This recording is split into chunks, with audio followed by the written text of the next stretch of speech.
Hello student. तो आज की इस वीडियो में आज मैं आप लोगों को लेखा शास्त्र के अध्याय 1 के 1.13 लेखांकन के लाभ को पढ़ाने वाला हूं। तो लेखांकन के लाभ के अंदर कुछ मुख्य बिंदु दिए हुए हैं ना, इनको पहले हम देख लेते हैं। पहला है व्यापारियों को लाभ, दूसरा है कर्मचारियों को लाभ, तीसरा है विनियोजकों को लाभ, चौथा है सरकार को लाभ और पांचवा है उपभोक्ताओं को लाभ। इसके अंदर भी कुछ बिंदु पॉइंट है, उनको भी हम इस वीडियो में देखने वाले हैं।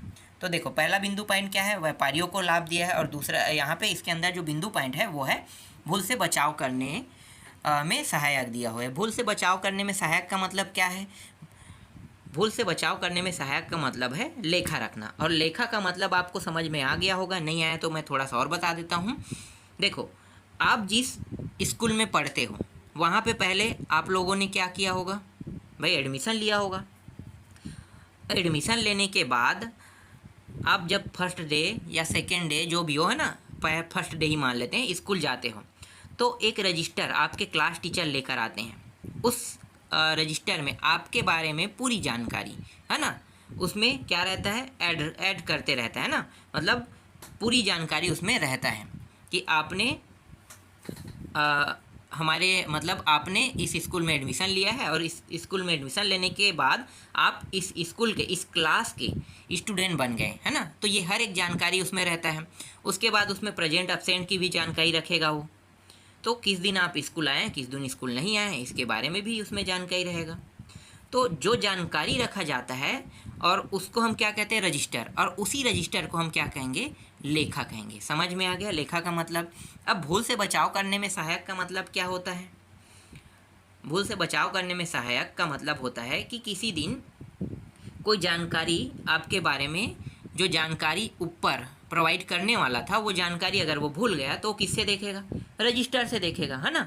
और रजिस्टर से देखने के बाद आपके बारे में जानकारी वो ऊपर की ओर क्या करेगा, भेजेगा। तो इससे क्या हो गया, भूल से बचाव हुआ कि नहीं हुआ ना। तो इसीलिए कहा गया है, यहाँ पे एक छोटा सा स्लोगन टाइप से टॉपिक दिया हुआ है, मैं आपको यहाँ पे बता देता हूँ। देखो, पहले लिख पीछे रे, भूल पड़े तो कागज से ले, इसीलिए यहाँ पे कहा गया है। ठीक है, पहला टॉपिक आपको समझ में आ गया, भूल से बचाव करने में किस प्रकार से सहायक रहेगा। चलो दूसरा टॉपिक देखो। दूसरा टॉपिक है महत्वपूर्ण सूचनाओं की प्राप्ति। अब महत्वपूर्ण सूचनाओं की प्राप्ति कैसे रहेगा? अब थोड़ा सा हम दुकान वाले में आ जाते हैं, क्योंकि यहाँ पे क्या कह रहे हैं, लेनदार और देनदार कह रहे हैं, क्रय विक्रय, है ना। क्रय विक्रय मतलब दुकान से संबंधित होगा। तुम किसी चीज़ को खरीदोगे या बेचोगे तो ये क्रय विक्रय हो गया, है ना। दुकान में हम जाते हैं, किसी चीज़ को खरीदते हैं और बेचते हैं, तो एक बिल बनाता है ना, बनाता है ना बिल। तो बिल बनाता है तो उस बिल में वो जानकारी तो रहता है कि तुमने कौन सा सामान खरीदा, और हो सकता है बेचने गए हो तो बिल बना के देगा तुम्हारा इतना हुआ। तो क्रय विक्रय की जानकारी, और ये जो जानकारी रहता है वो भी एक प्रकार का क्या है, लेखा है। जिसमें भी जानकारी रखा जाएगा वो क्या कहलाता है, लेखा कहलाता है। समझ में आ गया। देनदार लेनदार भी यही जानकारी रखता है। तो महत्वपूर्ण सूचना की प्राप्ति को आपको पता चल गया कि महत्वपूर्ण सूचना की प्राप्ति का मतलब क्या होता है।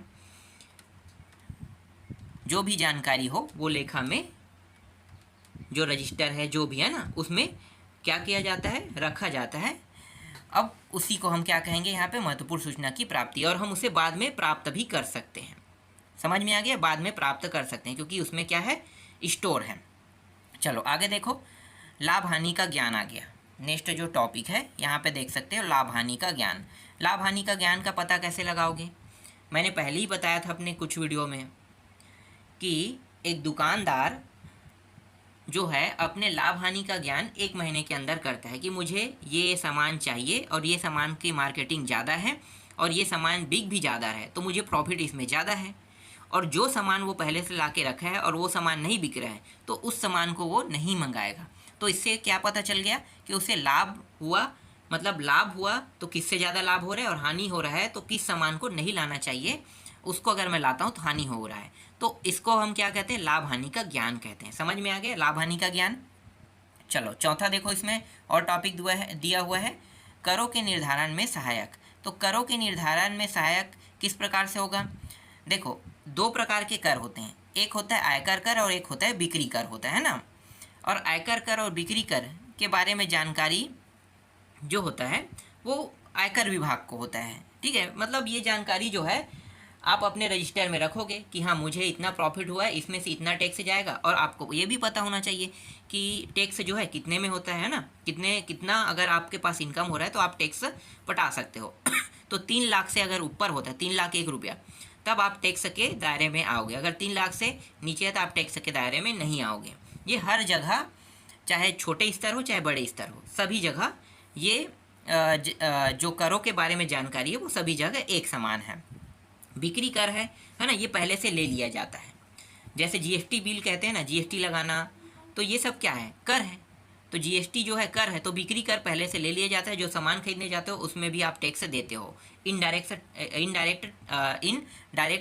टैक्स देते हो, है ना। तो ये बिक्री कर वाला है।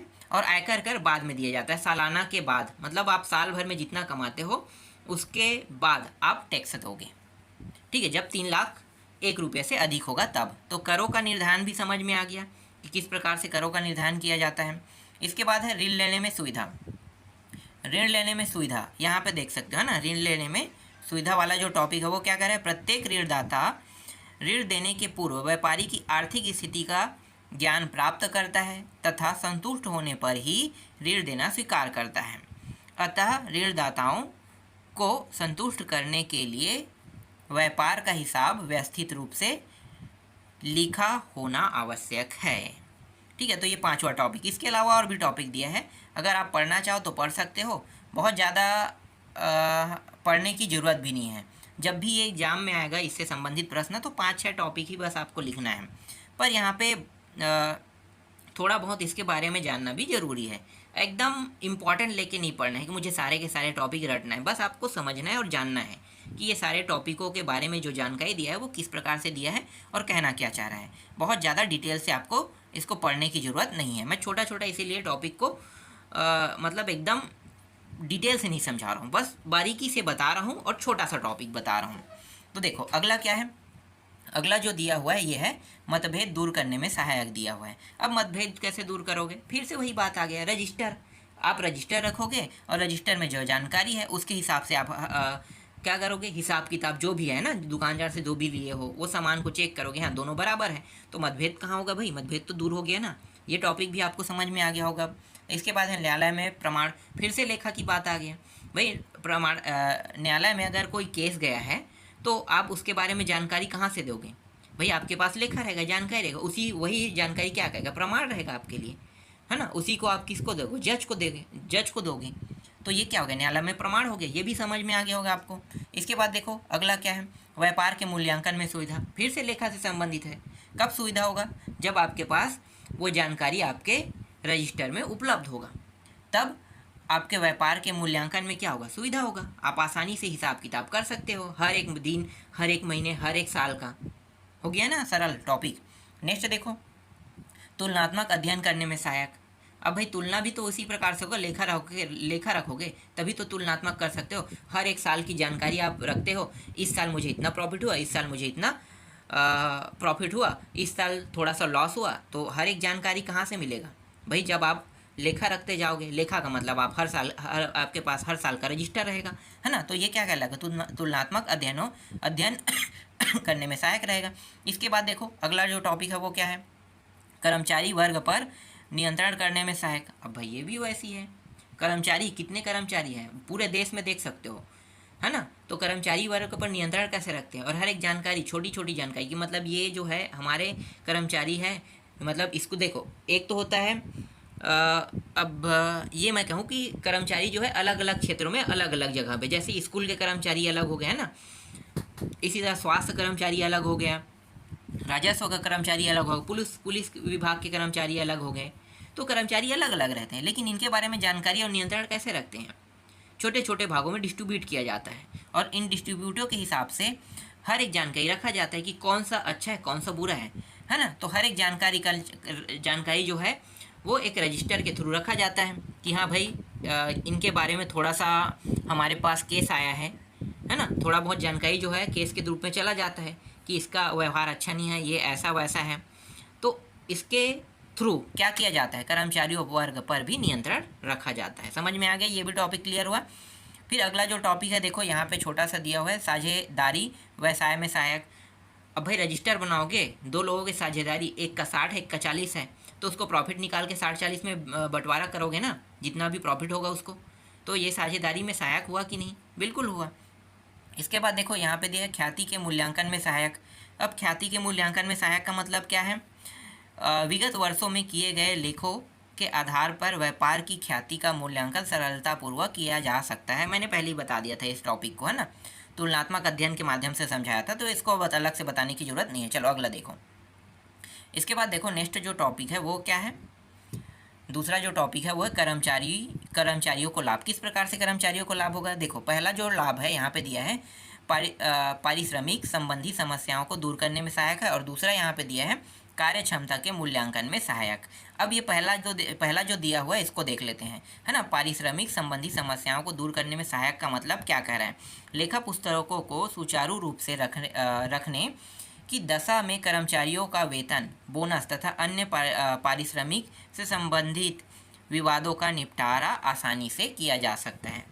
भाई लेखा तो रखेगा ना, और हर चीज़ लेखा से संबंधित है। अब आपको ये समझ में आ गया होगा कि ये जो मैं अभी टॉपिक बता रहा हूँ वो पूरा का पूरा क्या है? लेखा। और लेखा का मतलब क्या हो गया? जो आप रजिस्टर रखते हो उसमें जानकारी होता है, उसी को हम क्या कहते हैं? लेखा कहते हैं। क्लियर?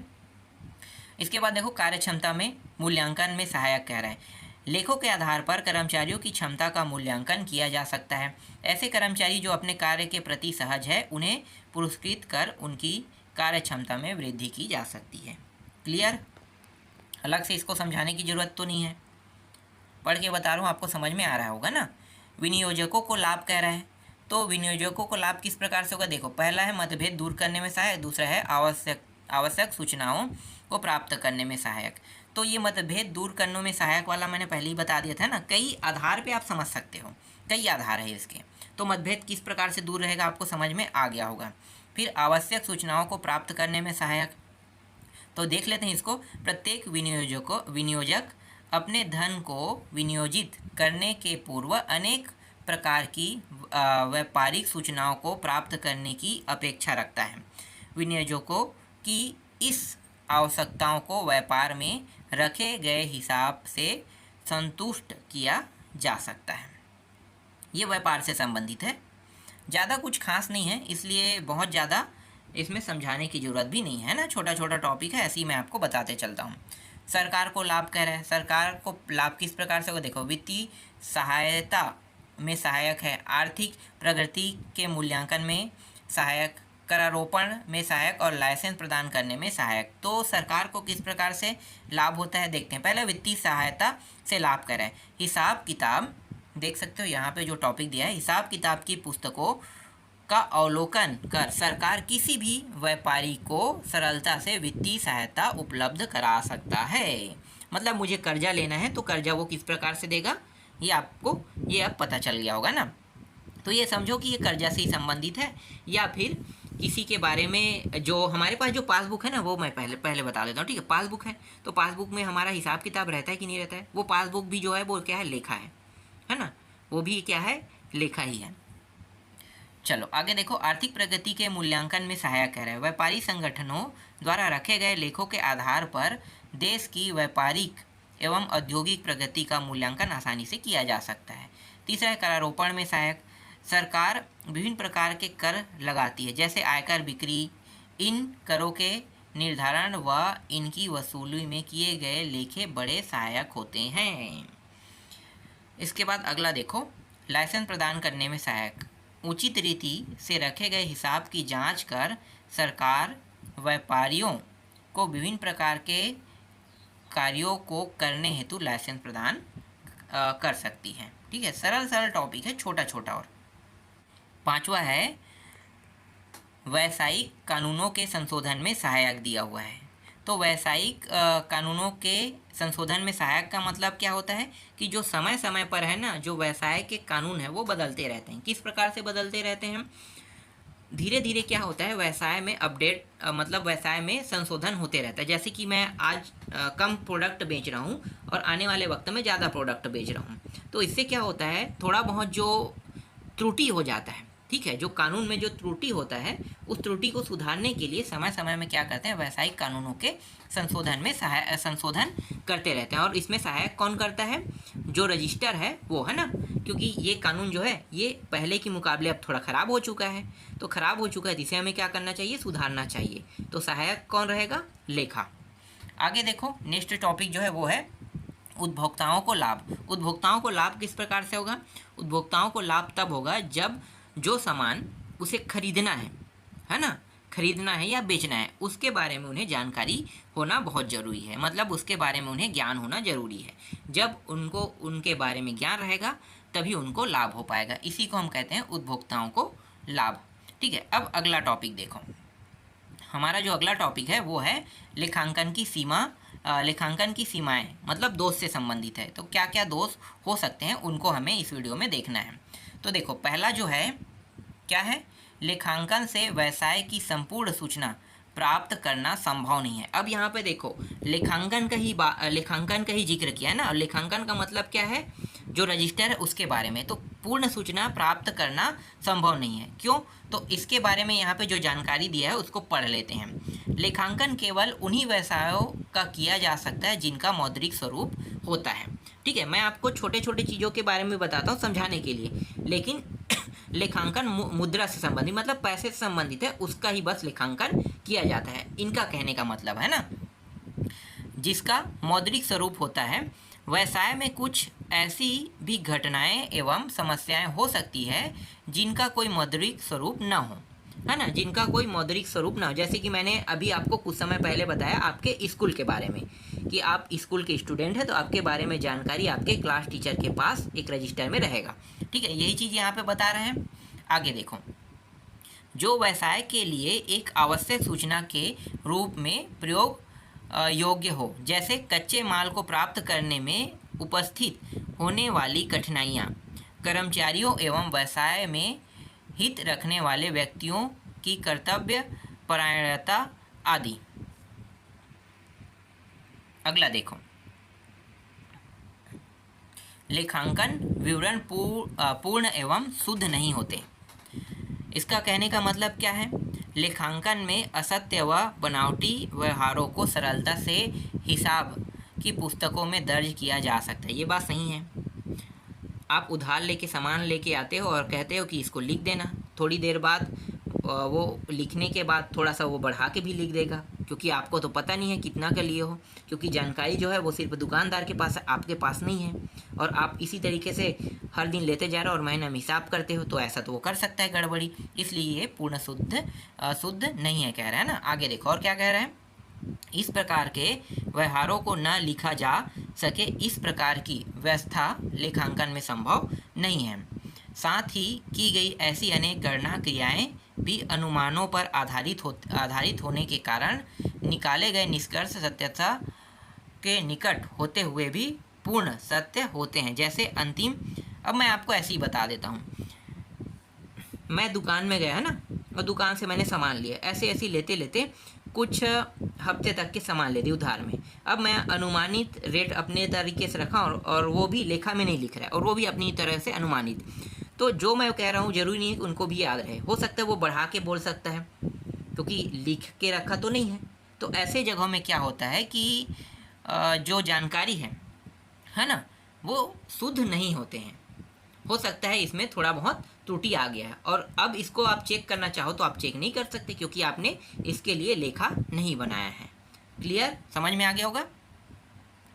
आगे देखो, इसके बाद जो अगला टॉपिक है वो है लेखांकन से व्यवसाय के वर्तमान विक्रय मूल्य का ज्ञान नहीं होता है, कह रहे हैं। चलो इसको देख लेते हैं, कहना क्या चाहता है।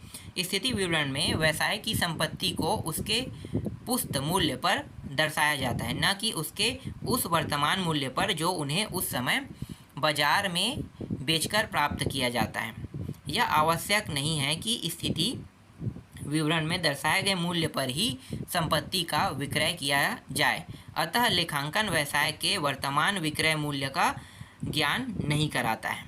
ठीक है, वर्तमान विक्रय मूल्य का ज्ञान नहीं कराया जाता है, कह रहे हैं। ठीक है, आगे देखो, लेखांकन आंकड़े मुख्य होते हैं। लेखांकन आंकड़े मुख्य होते हैं, इसका कहने का मतलब क्या होता है, लेखांकन से विभिन्न सूचनाओं को आंकड़ों के माध्यम से प्राप्त किया जाता है तथा प्राप्त आंकड़े के आधार पर ही निष्कर्ष निकाले जाते हैं, क्योंकि आंकड़े स्वयं कभी नहीं बोलते। निकाले गए निष्कर्ष व्यक्तिगत विचारों से प्रभावित होने के कारण भ्रामक भी हो सकते हैं। ये पहले ही मैंने आपको समझा दिया है ना, तो इसको अलग से और डिटेल समझाने की जरूरत नहीं है।